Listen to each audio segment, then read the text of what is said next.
always be ready to share a reason for the hope that lies within you. And the first time I met a Christian who was ready with that was in college. So I've already decimated the faith of a lot of people going up to college. And then I get to college, very confident in myself, and I meet a friend.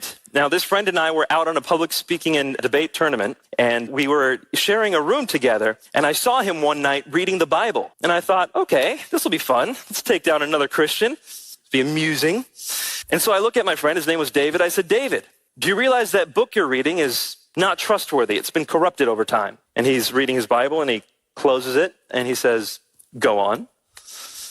Which should have been a sign for me that this wasn't going to go my way, but I just kept going. And I said, David, Jesus spoke Aramaic, did he not? And then the earliest church was in Palestine. It was in Jerusalem. It was in Israel. So they must have spoken Hebrew. But by the time the New Testament's written, it's written in Greek. So you have a translation of Jesus' words before it's ever written down. And then the New Testament that lasted the longest period of time in the church was not actually in Greek. It was in Latin. So you have another translation. Then it's in Latin for 1,000 years before it comes into German. And from German, it goes into English. And that's where we get the KJV. It's a translation of a translation of a translation of a translation of a translation, which is why you have the KJV, the NIV, the ESV, the NASB, the who knows what V. You got so many versions of the Bible. How can I know which one is actually the Word of God? Now that had worked on many Christians, and I was ready for him to crumple under the weight of my argumentation. But David looked at me and he said, Nabil, let me ask you a question. Just a few minutes ago, I heard you speaking to your mom on the phone. Was that in English? I said, no.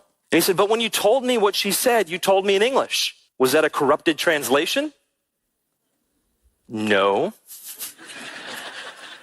He said, Nabil, when you are multilingual, you can take a message that's given in one language and accurately translate that message into another language, and you've preserved the message. And that's exactly what the disciples did. They're able to listen to Jesus, whatever language Jesus spoke, and write it in Greek. And of that Greek New Testament manuscript, we have in our possession over 6,000 copies today.